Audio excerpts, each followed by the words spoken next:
Halo, Assalamualaikum warahmatullahi wabarakatuh. Selamat siang semuanya. Hari ini kita akan belajar tentang kalkulus diferensial. Pada hari kali ini adalah pertemuan pertama kita, jadi kita akan membahas basic atau dasar dari kalkulus diferensial itu sendiri. Pada pertemuan pertama ini, kita akan membahas tentang sistem bilangan. Oke, saya akan tunjukkan dalam grafik ini bagaimana sistem bilangan tersebut. Pertama ada namanya bilangan. Bilangan itu bagian pertamanya itu yang paling besarnya itu namanya adalah bilangan kompleks. Bilangan kompleks ini terbagi menjadi dua. Ada namanya bilangan real dan ada namanya bilangan imajiner. Untuk bilangan real itu dilambangkan dengan R, sedangkan bilangan imajiner itu dilambangkan dengan I. Selanjutnya adalah bilangan real ini terbagi menjadi dua, yaitu yang pertama ada bilangan irasional dan bilangan rasional. Untuk bilangan rasional dilambangkan dengan Q. Sedangkan untuk bilangan rasional ini terbagi menjadi dua. Yang pertama adalah bilangan bulat, yang kedua adalah bilangan pecahan. Yang bilangan bulat ini terbagi juga menjadi dua, ada bilangan bulat positif, ada bilangan bulat negatif. Sedangkan bilangan bulat positif ini terbagi menjadi dua, yaitu bilangan asli dan bilangan nol. Sedangkan bilangan asli ini juga terbagi menjadi dua, yaitu ada bilangan genap dan bilangan ganjil. Nanti kita akan membahas satu-satu. Pada pembelajaran kali ini kita akan mempelajari tentang khususnya adalah bilangan rasional. Nanti kita akan fokus kepada bilangan rasional ini ya. Jadi bagian bilangan rasional ini kita semuanya pelajari. Nanti bilangan kompleks itu akan dipelajari pada mata kuliah selanjutnya, itu namanya persamaan diferensial atau analisis kompleks. Oke, tapi kita akan bahas secara detail masing-masing apa dari masing-masing bilangan tersebut. Oke, kita akan mulai dari yang paling bawah dulu. Yang paling familiar untuk mahasiswa semua adalah bilangan genap dan bilangan ganjil. Mungkin kita selama ini udah tahu ya, apa itu bilangan genap atau bilangan ganjil. Coba kita ulang ya, ingat-ingat, saya recall semua memorinya. Kalau bilangan genap itu mulai dari angka 2, 4, 6, 8, 10, 12, 14, dan seterusnya. Sedangkan bilangan ganjil itu dimulai dari angka 1, 3, 5, 6, 7, 9, 11, 13, dan seterusnya. Sekarang secara definisi, apa sih bilangan genap? Apa sih bilangan ganjil? Nah, jika ditanya tentang definisi, semuanya pada bingung ya. Apa ya? Apa ya mungkin? Jadi bilangan genap itu adalah bilangan yang bisa dibagi menjadi bilangan yang bisa dibagi dua. Jadi misalnya 2 bagi 2 hasilnya 1. 4 bagi 2 hasilnya 2. Jadi bilangan genap itu adalah bilangan bulat yang bisa habis dibagi bagi 2. Sedangkan bilangan ganjil lawannya berarti bilangan yang bulat yang tidak habis dibagi menjadi 2. Oke, contohnya 1 dibagi 2 0,5 atau setengah ya. 3 dibagi 2 1 setengah. Tidak bilangan bulat. Oke, apa itu bilangan bulat? Oke, nanti kita akan belajar ya apa itu bilangan bulat. Bilangan bulat itu ya bilangan yang tidak berbentuk pecahan atau desimal. Jadi ada mulai dari negatif tak hingga ya, negatif sampai negatif 6, negatif 4, negatif 2, 0, 1, 2, 3, 4, 5, 6 seterusnya ya. Pokoknya yang tidak berkoma, tidak pecahan, itu bilangan bulat. Oke, sekarang kita lanjut kembali lagi tadi bilangan genap dan bilangan ganjil. Untuk bilangan genap itu dilambangkan dengan 2K. Oke, saya tunjukkan ya, di sini ada. Oke. Untuk bilangan genap itu dilambangkan dengan 2K. Sedangkan untuk bilangan ganjil itu dilambangkan dengan 2K tambah 1. Apa itu K? Misalnya N ya, N itu bilangan. Misalnya 2K. 2 ganti K-nya 1. 2 kali 1, 2. 2 kali 2, 4. 2 kali 3, 6. Begitu juga dengan bilangan ganjil. 2 kali 0, 0. Tambah 1, 1. Berarti angkanya pertama 1. 2 kali 1, tambah 1, 3, berarti hasilnya 3. Berarti yang keduanya adalah 3 dan begitu seterusnya. Dengan syarat semuanya adalah bilangan bulat. Bilangan bulat itu dilambangkan dengan Z, seperti yang dijelaskan tadi. Oke, selanjutnya kita akan belajar tentang, kita mulai naik ke atas sedikit ya. Apa tadi setelah bilangan genap dan bilangan ganjil, kita belajar tentang bilangan asli. Apa itu bilangan asli? Semuanya udah tahu ya apa itu bilangan asli sebenarnya. Dari kecil kita itu mulai belajar berhitung mulai dari angka 1, 2, 3, 4, 5, 6 dan seterusnya ya. Jadi di sini bilangan asli itu adalah bilangan yang digunakan untuk berhitung ya. Mulai dari 1, 2, 3, 4, 5, 6. Terus pada zaman prasejarah ya, jadi orang itu mulai belajar berhitung itu dengan menggunakan bilangan asli untuk membilang suatu angka ya, suatu benda. Misalnya ada apelnya, dimulai dengan 1, 2, 3 dan seterusnya. Itu namanya bilangan asli. Sekarang udah tahu bilangan asli itu ya. Mungkin udah tidak terlalu aneh, tidak asing ya bagi mahasiswa semua. Selanjutnya ada bilangan 0. Jadi 0 ini ada yang adalah bilangan netral ya, yang selain bilangan asli 1, 2, 3 itu ada bilangan 0. Untuk bilangan 0 ini adalah yang digunakan untuk mewakili angka dalam angka. Maksudnya adalah angka 0 ini memainkan peranan penting dalam matematika sebagai identitas tambahan bagi bilangan bulat, bilangan real, dan struktur aljabar. Terus ini pertama kali digagas, ini kita perlu tahu sedikit sejarahnya ya. Jadi angka 0 ini digagas oleh yang bernama Brahmagupta tahun 598 sampai 670 sebelum Masehi. Jadi sebelum Masehi. Jadi dia menemukan lah yang menggagas angka 0 ini. Jadi kita sebenarnya udah tahu ini angka 0, tapi ini sedikit sejarahnya saja. Oke, sekarang kalau bilangan asli ditambah bilangan angka 0 jadi apa ya? Itu disebut dengan bilangan cacah. Kalau di Indonesia kita mengenal bilangan cacah namanya. Bilangan cacah. Bilangan cacah itu berarti bilangan asli tambah 0. Berarti mulai dari 0, 1, 2, 3, 4, 5 dan seterusnya. Jadi itu namanya bilangan cacah.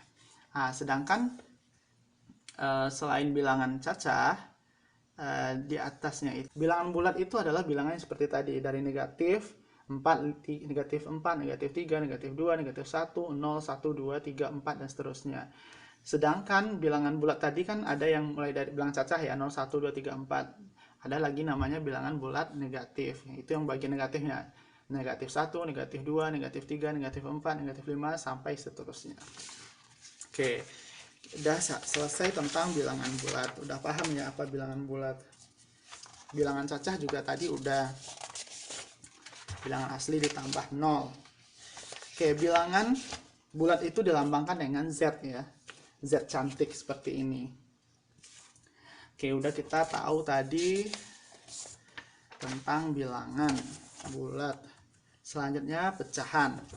Nah, pecahan ini apa ya? Pecahan ini bilangan yang bisa dibentuk menjadi A per B. Jadi dengan B-nya tidak sama dengan 0. Karena kalau B-nya sama dengan 0, maka hasilnya tak hingga ya. Apapun bilangan dibagi 0, hasilnya menjadi tak hingga. Jadi, apapun bilangan bisa menjadi bentuk pecahan, itu disebut bilangan pecahan. Misalnya, 1 per 2, 3 per 2, 4 per 3, dan seterusnya. Selanjutnya, kita belajar tentang bilangan, apa ya? Selanjutnya, di kertas kita ini, setelah kita belajar tentang bilangan bulat dan bilangan pecahan, itu ada induknya bilangan rasional. Apa itu bilangan rasional? Bilangan rasional adalah bilangan yang dapat dinyatakan dalam A per B, di mana A dan B-nya itu bilangan bulat dan B tidak sama dengan 0. Dengan batasan bilangan rasional adalah mulai dari negatif tak hingga sampai tak hingga. Oke, itu ya. Oke, berarti kalau kita bicara tentang bilangan rasional, berarti kalau bilangan rasional termasuk di dalamnya ada bilangan bulat, bilangan asli, bilangan cacah, bilangan genap, bilangan ganjil, dan seterusnya ya. Oke, selanjutnya kita belajar tentang bilangan irasional. Bilangan irasional. Apa itu bilangan irasional? Kalau tadi rasional, sekarang irasional. Bilangan irasional itu adalah bilangan yang tidak bisa dinyatakan sebagai A per B. Berarti kita tidak bisa bentuk dalam bentuk pecahan dia ya A per B. Karena apa? Karena dia memiliki bilangan yang memiliki koma banyak di belakangnya. Contohnya apa? Misalnya akar 2. Oke. Misalnya kita bicara tentang akar 2. Jadi nilai akar 2 itu adalah ini ya, banyak sekali angka. Akar 2 itu hasilnya adalah 1,4114535623373095 dan seterusnya, banyak sekali dan tidak henti-hentinya. Makanya kalau kita bentuk pecahan nggak bisa ya, nggak berapa angkanya, nggak ada. Terus apa contoh lainnya? Misalnya adalah pi. Pi itu nilainya, masih ingat ya, kalau kita mencari luas lingkaran itu nilainya 20 apa ya, 3,14159265 dan seterusnya. Oke. Terus ada lagi yang ketiga, contohnya ada epsilon. Epsilon itu dalam makan dengan E, nilainya dengan 2,171828818 dan seterusnya. Makanya kita tidak bisa menjadi bentuk pecahan yang nilai aslinya ya. Oke, untuk selanjutnya, induk dari bilangan rasional dan irasional adalah bilangan real atau bilangan nyata. Ini adalah yang kita bakal pelajari di kalkulus diferensial ini. Jadi kita mau belajar tentang bilangan real. Sekarang, apa sih bilangan real itu? Kan, kalau kita mau belajar, kita harus tahu dulu apa itu bilangan real. Bilangan real, ini ya. Bilangan real itu bilangan yang bisa dituliskan dalam bentuk desimal. Misalnya 3, bilang bulat masuk ya, karena 3 misalnya 3 itu kan 3,000 misalnya bentuk desimal ya. Akar 2 tadi juga ya.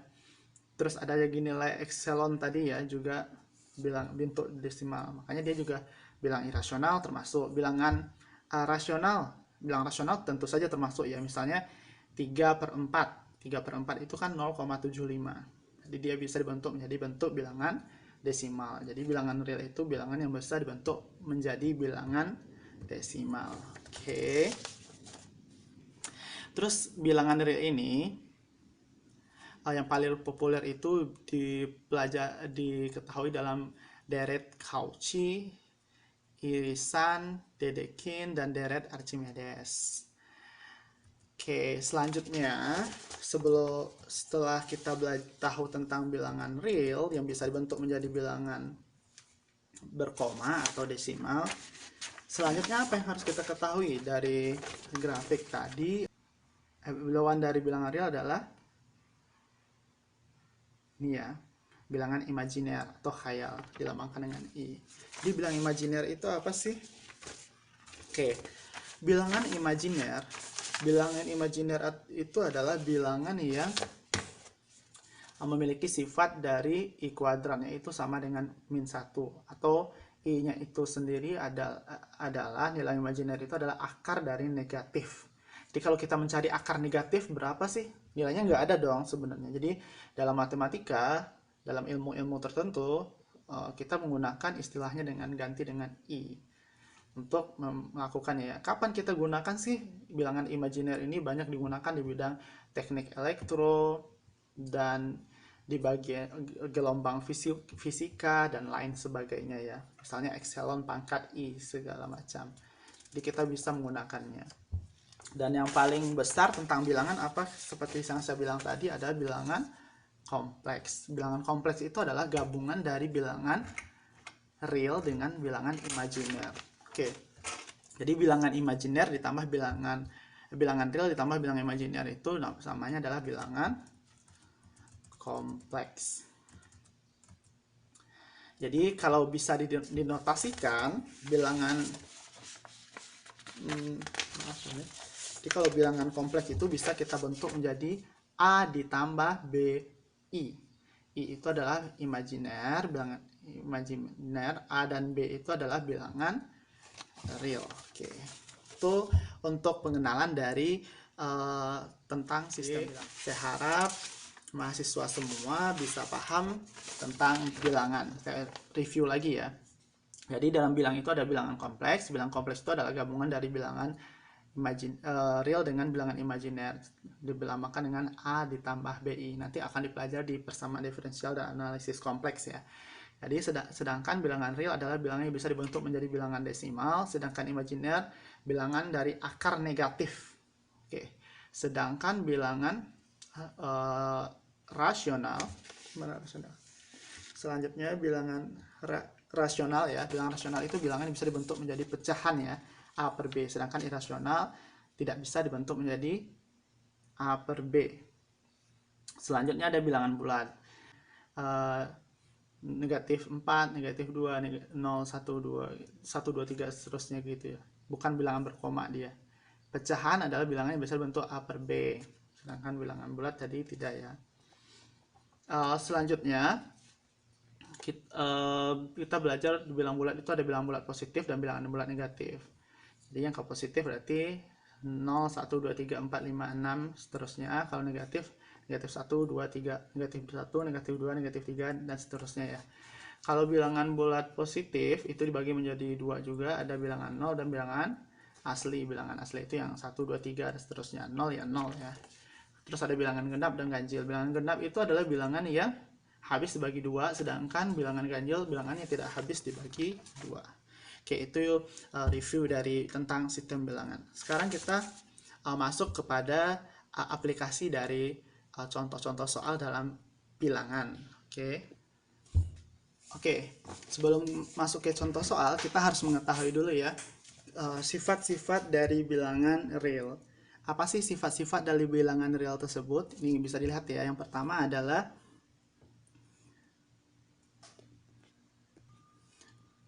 yang pertama ada namanya hukum komutatif. Apa itu hukum komutatif? Hukum penjumlahan ya. Jadi kalau bilangan real itu dilambangkan misalnya dua buah bilangan dijumlahkan sama dengan kebalikannya. Misalnya X tambah Y sama dengan Y tambah X. Dan X dikalikan dengan Y sama dengan Y dikali X. Kita ambil contoh soal. Ambil bilangan real, misalnya 1 dan 2 ya. Jadi kalau 1 ditambah 2 itu akan sama hasilnya dengan 2 ditambah 1. Sama ya, 1 tambah 2, 3, 2 tambah 1, 3. Sedangkan kalau dikalikan juga hasilnya sama. 1 kali 2, 2 hasilnya. 2 dikali 1 juga 2. Oke, hasilnya 1 kali 2 itu akan sama dengan 2 dikali 1. Selanjutnya ada namanya hukum asosiatif. Apa itu hukum asosiatif? Oke, hukum asosiatif, jika 3 buah bilangan real dijumlahkan maka hasilnya sama dengan 3 buah bilangan real jika dibalikkan ya. Misalnya di sini kita lihat. Oke, di sini dilihat ya, X tambah Y tambah Z sama dengan X tambah Y tambah Z. Di dalam kurung ya. Penjumlahannya yang dimana dahulu akan sama juga X dikali Y dikali Z sama dengan X kali Y kali Z. Misalnya kita masukkan contoh 1, 2, dan 3. 1 ditambah 2 tambah 3, di dalam kurungnya 2 tambah 3 ya. Berarti 2 tambah 3 didulukan, karena penjumlahan yang di dalam kurung dulukan.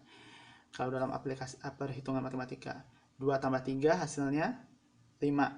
1 ditambah 5, 6. Sedangkan jika di X tambah Y tambah Z, maka X 1 ditambah 2 dulu 3, ditambah selanjutnya 3 juga hasilnya 6. Makanya hasilnya sama. Dan untuk perkaliannya juga sama, misalnya 1 dikali 2 kali 3, maka 2 kali 3 dulu hasilnya 6, 1 kali 6 hasilnya 6. Sedangkan untuk X, Y, dan Z, X kali Y kali Z. Jadi 1 kali 2 hasilnya 2, kali 3 hasilnya 6, maka sama. Selanjutnya hukum distribusi. Hukum distribusi, X kali Y tambah Z akan sama hasilnya dengan X tambah Y, X kali Y tambah Y, X kali Z. Nah, ini namanya hukum distribusi. Contoh, kita masukkan angka tadi lagi ya. Sekarang 2, 3, 4 ya. 2 dikali 3 tambah 4. Maka 3 tambah 4 berapa? 3 tambah 4, 7. 2 kali 7, 14. Itu akan sama hasilnya dengan 2 dikali 3 ditambah 2 dikali 4. 2 kali 3 hasilnya 2 kali 4 hasilnya 8. 6 tambah 8 hasilnya 14. Makanya sama hasilnya. Selanjutnya elemen-elemen identitas. Jadi ada namanya elemen identitas penjumlahan. Kalau dalam bilangan real, elemen identitas penjumlahan itu adalah 0, dan elemen untuk perkaliannya identitasnya adalah 1. Apa sih artinya identitas? Identitas itu ya, apabila dijumlahkan dengan suatu angka, maka dia juga hasilnya diri sendiri. Kalau dia juga dikalikan dengan suatu angka, hasilnya juga hasilnya sendiri. Makanya 0 dan 1 itu adalah, 0 adalah bilangan identitas untuk penjumlahan, 1 adalah bilangan identitas untuk perkalian. Selanjutnya inverse. Apa itu inverse? Inverse itu lawan ya, yang membuat hasilnya itu menjadi identitas. Nah, seperti yang tadi. Makanya kalau inverse dari penjumlahan itu adalah hasilnya 0 ya. Kalau inverse dari perkalian itu hasilnya adalah 1. Misalnya X ditambah negatif bilangannya sendiri, X, maka hasilnya sama dengan 0. Kalau X dikali dengan X inverse atau 1 per X, atau X pangkat min 1, hasilnya sama dengan 1. Oke. Sekarang ada namanya sifat-sifat urutan. Sekarang sifat-sifat urutan itu ada namanya sifat urutan trikotomi. Sifat urutan trikotomi itu adalah X jika X kecil dari Y, atau X sama dengan Y, atau X besar dari Y. Jadi harus ada salah satu itu berlaku dalam bilangan trikotomi ya. Dalam bilangan real itu pasti, misalnya 1 dengan 2, pastilah 1 itu kecil dari 2, atau 1 itu sama dengan 2, atau 1 itu besar dari 2. Harus memenuhi dari salah satu itu. Makanya dia 1 itu kecil dari 2. Jadi dia X kecil dari, memenuhi syarat. Berarti 1 dan 2 adalah bilangan real. Kemudian ketransitifan. Apa itu ketransitifan? X kecil dari Y kecil dari Z, dan X kecil dari Z. Maka misalnya 1 kecil dari 2, 2 kecil dari 3, secara otomatis 1 itu kecil dari 3. Selanjutnya untuk penjumlahan, X kecil dari Y jika dan hanya jika X tambah Z kecil dari Y tambah Z. Contohnya angka 1 kecil dari 2. Jika, maka anggaplah Z-nya 3. 1 tambah 3 akan kecil hasilnya dari 2 ditambah 3. Jadi 4 kecil dari 5. Itu ya, ada sifat-sifat urutan. Selanjutnya sifat-sifat aljabar real. Jika, perhatikan ya, jika A sama dengan B, maka A tambah C sama dengan B tambah C, dan AC sama dengan BC. Kayak kalau A sama dengan B, misalnya berapapun ya, 2 misalnya, maka akan hasilnya sama dengan 2 tambah 3 sama dengan 2 ditambah 3 juga, atau 2 kali 3 kali sama dengan 2 kali 3. Jika A tambah C sama dengan B tambah C, maka A sama dengan B. Itu ya. Karena suatu bilangan ditambahkan suatu bilangan akan sama hasilnya dengan bilangan itu ditambahkan dengan suatu bilangan itu. Makanya A sama dengan B. Selanjutnya A kali C sama dengan B kali C, maka A sama dengan B. Itu ya. Ini untuk perkaliannya. Dengan syarat C tidak sama dengan 0. Selanjutnya, negatif dari negatif A sama dengan A. Jadi kalau negatif dikalikan dengan negatif bilangannya itu, maka hasilnya positif. Misalnya negatif dari negatif 1, hasilnya 1 ya. Selanjutnya A pangkat min 1 diinverskan. Pangkat inverse itu pangkatnya artinya dipangkatkan min 1. Hasilnya adalah A ya. Misalnya 3 pangkat min 1 dipangkatkan min 1, hasilnya 3. Oke, selanjutnya A yang keenam ya. A kali B kurang C sama dengan AB dikurang AC. Misalnya 2 kali 3 kurang 4 akan sama hasilnya dengan 2 kali 3 dikurang 2 kali 4. Itu ya.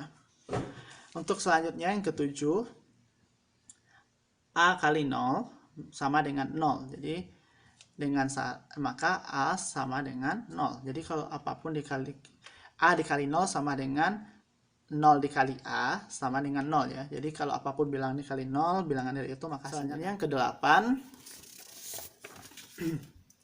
Ini yang ke-8. Oke, yang ke-8, A dikali min B sama dengan min A dikali B. Khususnya min 1 kali A sama dengan min A. Jadi misalnya 2 kali min 3 akan sama hasilnya dengan min 3 dikali 2 dikali min 3 akan sama hasilnya dengan min 2 dikali 3. Sama-sama negatif 6 hasilnya ya. Kalau yang ke-9, min A kali min B sama dengan A dikali B. Jadi kalau misalnya negatif 2 dikali negatif 3 akan sama hasilnya dengan 2 dikali 3. Karena negatif 2 kali negatif 3 itu 6, 2 kali 3 hasilnya 6. Yang ke-10, A kali B sama dengan 0. Maka A sama dengan 0 atau B sama dengan 0. Jadi suatu bilangan dikalikan dengan suatu bilangan hasilnya 0, pastilah salah satu dari bilangan dua bilang itu adalah 0. Selanjutnya yang ke-11, jika A dibagi B sama dengan C dibagi D, maka AD sama dengan BC. Jadi kali silang ya. A kali D sama dengan B kali C.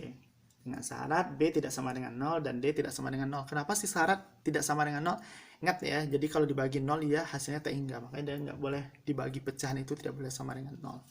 Selanjutnya sifat urutan pada bilangan real.